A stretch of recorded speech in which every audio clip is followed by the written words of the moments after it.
അപ്പോൾ എല്ലാവർക്കും നമ്മുടെ പുതിയൊരു വീഡിയോയിലേക്ക് സ്വാഗതം. ഇന്ന് നമ്മൾ വന്നിട്ട് ഉണ്ടാക്കാൻ പോകുന്ന ഒരു കുട്ടി ചായയാണ് കേട്ടോ. ചായ എന്ന് പറഞ്ഞാൽ നല്ല ഹെൽത്തി ആയിട്ടുള്ളൊരു ചായ, നല്ല ടേസ്റ്റി ആയിട്ടുള്ളൊരു ചായ. ഓക്കെ, സോ ആദ്യം നമ്മൾ അടുപ്പ് കത്തിക്കാനാണ് പോകുന്നത്. അടുപ്പ് കത്തിക്കാന്ന് പറഞ്ഞാൽ നമ്മുടെ ഇവിടെ മറ്റേ ഇലക്ട്രിക്കലാണല്ലോ.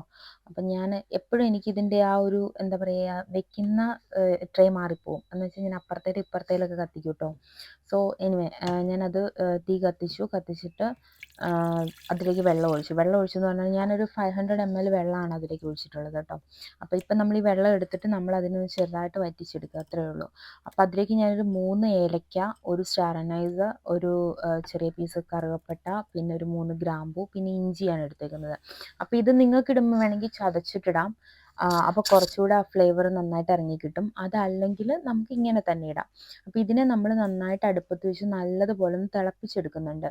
ഇത് നന്നായി തിളച്ചിങ്ങനെ അതിൻ്റെ ആ ഒരു എന്താ പറയുക, മസാലയുടെ ആ ഒരു ടേസ്റ്റൊക്കെ അതിലേക്ക് ഇറങ്ങി വരണമല്ലോ ആ വെള്ളത്തിലേക്ക്. അപ്പോഴാണല്ലോ അതിൻ്റെ ഒരു ടേസ്റ്റ് കിട്ടുക.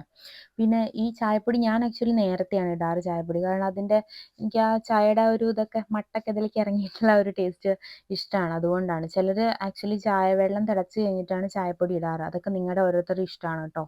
എനിവേ ഞാൻ ആ ചായപ്പൊടി ഇട്ടിട്ട് നന്നായിട്ട് ഇളക്കി കൊടുത്തിട്ടുണ്ട്. അപ്പോൾ അതിലുള്ള എല്ലാ സംഭവങ്ങളും നന്നായിട്ട് മിക്സ് ആവട്ടെ അല്ലേ.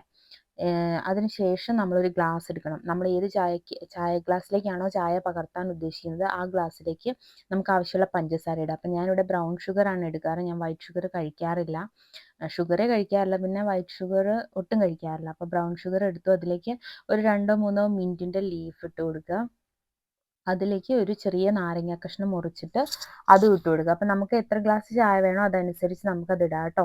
പിന്നെ അപ്പോഴത്തേക്കും എൻ്റെ വെള്ളം അത്യാവശ്യം തിളയ്ക്കാൻ തുടങ്ങിയിട്ടുണ്ടായിരുന്നു. തിളച്ചിട്ട് ഞാനതൊരു ആക്ച്വലി ഞാൻ 500 അല്ലേ വെച്ചത്, ഒരു 400 ഒരു 350 വരുന്നവരെ നന്നായിട്ട് അതിനൊന്ന് തിളപ്പിച്ചിട്ട് എടുക്കുക ചെയ്തത്. അപ്പോഴത്തേക്ക് അതിലേക്ക് നന്നായിട്ട് അത്യാവശ്യം മസാലയൊക്കെ ഇറങ്ങി പിടിച്ചിട്ടുണ്ടാവും. എന്നിട്ട് ആ ഗ്ലാസ്സിലേക്ക് നമുക്ക് ആവശ്യത്തിന് ഉള്ള ചായ നമ്മൾ അതിലേക്ക് ഊറ്റിയെടുക്കുക. അപ്പം ഞാനതിലേക്കൊരു അരിപ്പ വെച്ചിട്ട് എനിക്ക് ആവശ്യമുള്ള ചായ അതിലേക്ക് ഊറ്റിയെടുത്തിട്ടുണ്ടായിരുന്നു. അപ്പോൾ അതിലെ ആ മസാലയൊക്കെ നമുക്ക് ആ മുകളിൽ തന്നെ കിട്ടും. അത് അതിൽ തന്നെ ഇടണം എന്നുള്ളവർക്ക് അത് അങ്ങനെ ഇടാം. അതല്ല നമ്മൾ ഊറ്റിയെടുക്കുന്ന സമയത്ത് നമുക്കത് മാറ്റിയിട്ട് നമുക്ക് അങ്ങനെ ഉപയോഗിക്കാം. അപ്പോൾ നിങ്ങൾ കണ്ടല്ലോ ചായയിലെ നാരങ്ങയൊക്കെ അങ്ങനെ പൊന്തി വരുന്നത്. നാരങ്ങയുടെയൊക്കെ ആ ഒരു പുളിപ്പൊക്കെ കിട്ടുമ്പോഴത്തേക്ക് അതിൻ്റെ പ്രത്യേക ഫ്ലേവറാണ് കേട്ടോ. ഇതിൻ്റെ കൂടെ കഴിക്കാൻ വേണ്ടി ഞാനൊരു മറ്റേ ഫ്രോസൺ ബനാന റോസ്റ്റാണ് കേട്ടോ എടുത്തത്.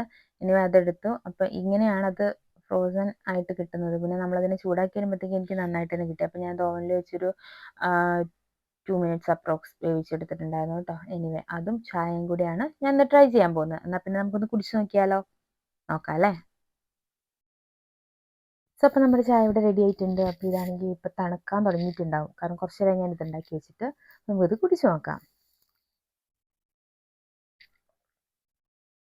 വാവ്, ഇതിപ്പോൾ ഞാൻ തന്നെ ഉണ്ടാക്കി ഞാൻ തന്നെ വാവെന്ന് പറയുന്നതല്ല കേട്ടോ. നിങ്ങളെല്ലാവരും ഈ ചായ ഒന്ന് ട്രൈ ചെയ്ത് നോക്കണം. കാരണം ഞാൻ പറഞ്ഞുതരാം, ഇതൊരു നല്ല റീഫ്രഷ്മെൻറ്റ് ഡ്രിങ്ക് തന്നെയാണ്. കാരണം നമ്മൾ കുറച്ച് സ്ട്രെസ്സിലൊക്കെ ഇരിക്കുന്ന സമയത്ത് ഈ ഒരു സംഭവം നമ്മൾ ഉണ്ടാക്കി കുടിച്ചിട്ടുണ്ടല്ലോ, അതൊരു സ്പെഷ്യൽ ഫീലിംഗ് ആണ്.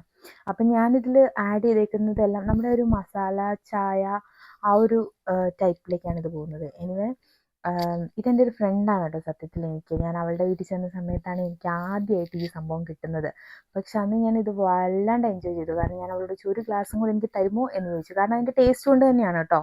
അപ്പോൾ ഇതിലിപ്പം ഞാൻ ഈ ഇൻഗ്രീഡിയൻസ് ഒക്കെ ഇട്ടിരിക്കുന്നത് നമുക്ക് വേണമെങ്കിൽ ഒന്ന് ചെറുതായിട്ടൊന്ന് ചതച്ചിട്ടിടാം.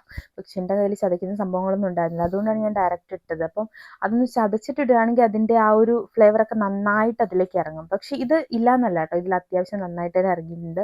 ഇത് ഞാൻ അത്യാവശ്യം നന്നായിട്ടൊന്ന് തിളപ്പിച്ച് അതിന് ഞാനിപ്പോൾ എടുത്ത ആ ഒരു ക്വാണ്ടിറ്റിയുടെ ഒരു പകുതിയുടെ കുറച്ചുകൂടെ കൂടുതലായിട്ട് അത്രയും കുറച്ചൊന്ന് വറ്റിച്ചാണ് എടുത്തത്.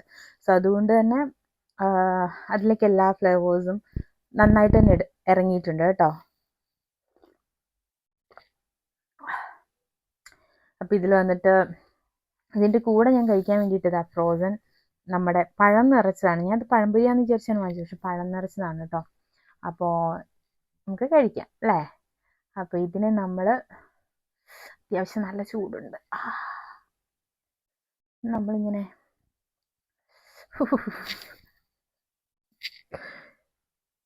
കണ്ടോ ഇങ്ങനെ എടുത്തിട്ട് അത് പഴം നിറച്ച്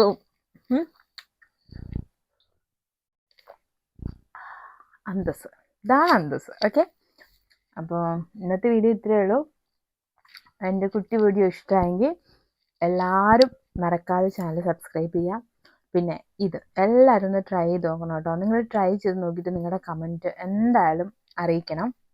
സോ ഇതുപോലുള്ള നല്ല വീഡിയോസായിട്ട് ഇനി നമ്മൾ കാണുന്നത് വരെ എല്ലാവർക്കും bye bye. Have A good day.